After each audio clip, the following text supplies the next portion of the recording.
Do you want to increase your aura by 1000 every time you enter college? Then you need to buy yourself this bike.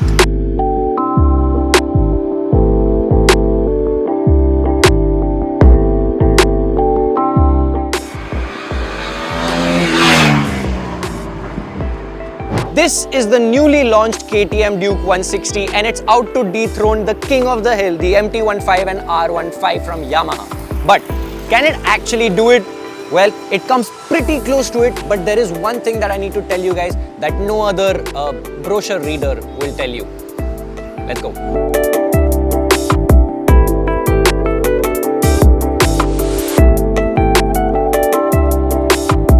Now talking about design, yes, the Duke 160 looks very similar to the Duke 200. You now get an LCD screen and the switch gear from the pre-facelift Gen 3 Duke in order for you to work around the new screen.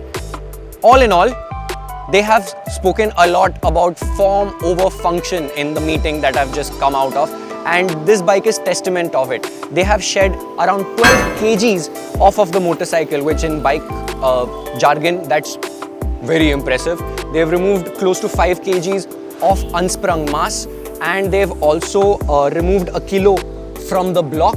They've also removed the rest of the weight from the thickness of the chassis. They've basically removed a little bit of thickness from the inside of the chassis in order to optimize weight. Now this bike weighs 150 kgs, which is super impressive, and you definitely feel it when you ride it.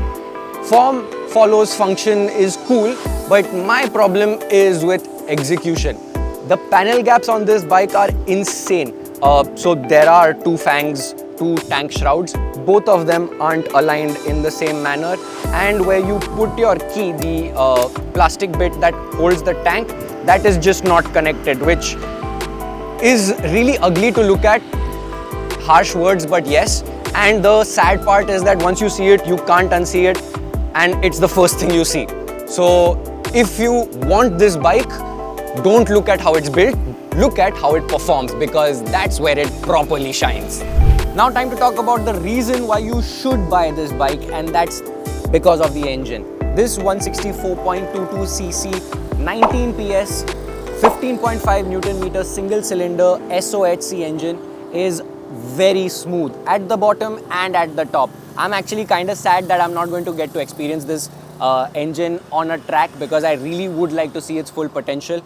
But on the city, super tractable, very easy to ride. The clutch is also very light. The box is also slick. All in all, a very nice block. Plus, it's super linear, so beginners will really enjoy this bike. And when it comes to outright performance, the Duke 160 does 0 to 60 kilometers an hour in 4.5 seconds, which is 0.7 faster than an MT-15. Talk about performance.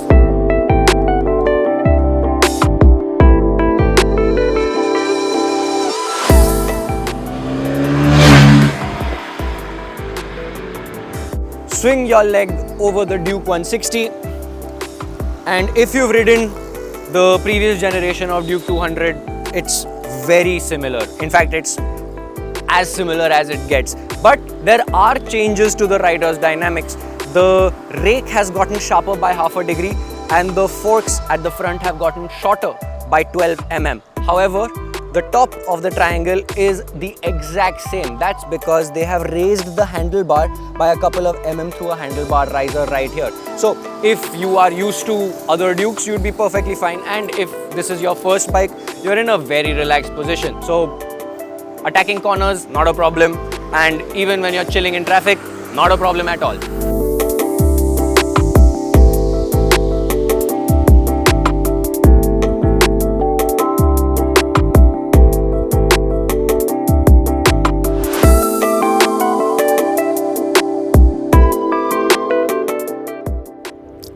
Now, on to performance. This motor is based on the 200cc Duke's block, but most of the torque has been tuned to come in around 4000 RPM, giving it a much more linear and predictable character compared to the manic older 200. That makes it a bike you can really push with confidence. The revised steering geometry is a welcome change too. The front end feels sharp, direct and eager at the moment you tip it in. Braking, absolutely sorted.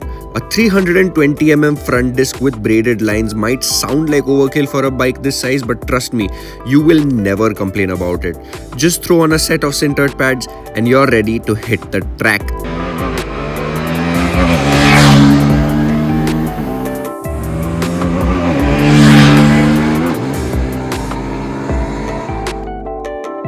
All in all, the Duke 160 feels like that one small friend who might not be genetically gifted but has so much heart and grit that you'll always want them along for your wildest adventures.